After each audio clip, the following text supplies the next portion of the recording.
Can और हाबिल की कहानी एक कथा शैली में। एक शांत गांव की सुबह धूप हल्के बादलों से छनकर जमीन पर गिर रही थी।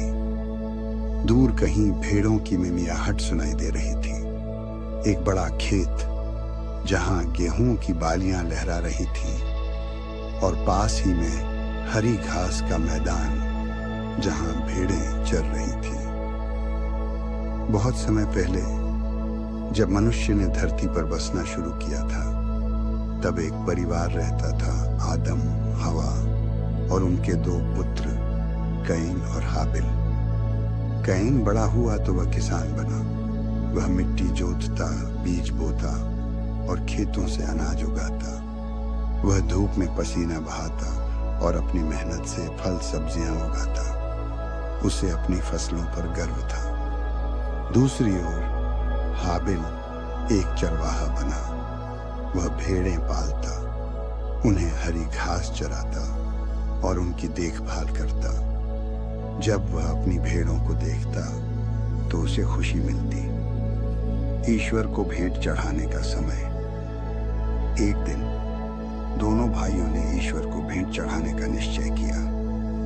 कैन ने अपनी फसल से कुछ अनाज और फल निकाले और उन्हें वेदी पर चढ़ाया, लेकिन उसने सबसे अच्छी उपज नहीं दी, बल्कि साधारण और बचा हुआ अनाज चढ़ा दिया। हाबिल ने अपनी सबसे प्यारी पहली संतान वाली भेड़ को चुना, एक ऐसी भेड़ जो स्वस्थ और बेदाग थी।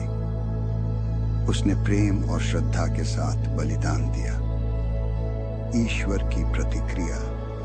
आकाश में एक हल्की रोशनी चमकी। हाबिल का बलिदान ईश्वर ने स्वीकार कर लिया। लेकिन जब कैन ने अपनी भेंट चढ़ाई तो कुछ भी नहीं हुआ। ईश्वर ने उसे स्वीकार नहीं किया। कैन ने अपनी भेंट को देखा, फिर हाबिल की ओर देखा और उसका मन क्रोध और ईर्ष्या से भर गया। मेरी भेंट क्यों अस्वीकार हुई? क्या मैं हाबिल से कम हूं? कैन का क्रोध और ईश्वर की चेतावनी। उसका चेहरा गुस्से से तमतमा गया। उसकी मुट्ठियां भिंच गईं। ईश्वर ने उसे पुकारा। अपनी भेंट को देखा, फिर हाबिल की ओर देखा और उसका मन क्रोध और ईर्ष्या से भर गया। मेरी भेंट क्यों अस्वीकार हुई? क्या मैं हाबिल से कम हूं? कैन का क्रोध और ईश्वर की चेतावनी। उसका चेहरा गुस्से से तमतमा गया। उसकी मुट्ठियां भिंच गईं। ईश्वर ने उसे पुकारा। कैन, तू क्रोधित क्यों है? यदि तू अच्छा करेगा तो तुझे भी स्वीकार किया जाएगा, लेकिन यदि तू गलत करेगा तो पाप तेरे द्वार पर छिपा बैठा है। वह तुझे अपने वश में करना चाहता है, लेकिन तुझे उस पर विजय पानी होगी। कैन चुप रहा, लेकिन उसके मन में कुछ उथल पुथल मची हुई थी। भाई को बुलाने का बहाना। एक दिन कैन ने हाबिल से कहा, चलो खेतों की ओर चलें। हाबिल मुस्कुराया। हाँ, क्यों नहीं? वह निश्चिंत था। वह अपने भाई से प्रेम करता था और उस पर पूरा विश्वास करता था। लेकिन जब वे खेतों में पहुंचे, दूर दूर तक कोई नहीं था। हवा हल्की हल्की बह रही थी। सूरज पश्चिम की ओर झुकने लगा था। भयानक घटना। तभी अचानक कैन ने हाबिल पर हमला कर दिया। हाबिल को कुछ समझ नहीं आया। उसने अपने भाई की आंखों में कुछ ऐसा देखा जो उसने पहले कभी नहीं देखा था। क्रोध, घृणा और ईर्ष्या।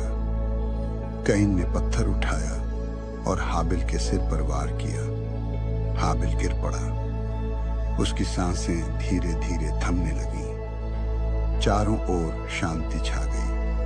केवल हवा की सरसराहट और एक पत्ते के गिरने की आवाज सुनाई दे रही थी। कैन कुछ देर तक वहीं खड़ा रहा।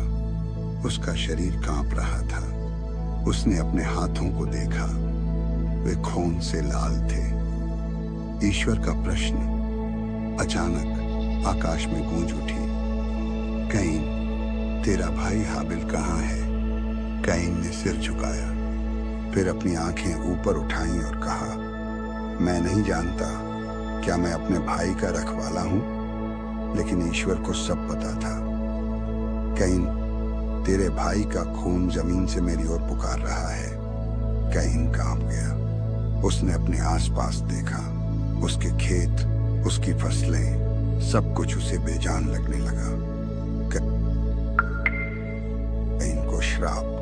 तब ईश्वर ने कहा, अब तू श्रापित रहेगा, धरती तुझसे मुंह मोड़ लेगी, जो भी तू बोएगा वह उगेगा नहीं। अब तू भटकता फिरेगा और तुझे कहीं शांति नहीं मिलेगी।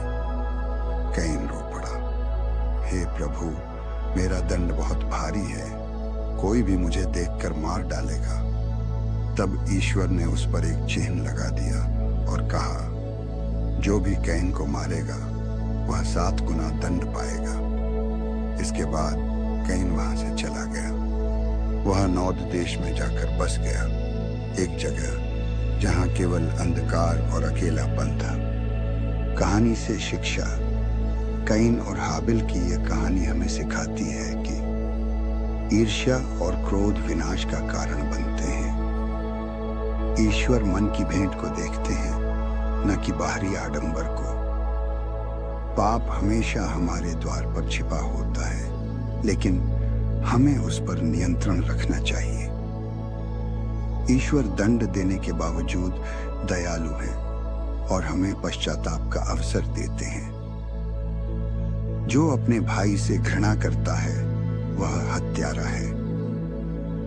1 यूहन्ना 3:15।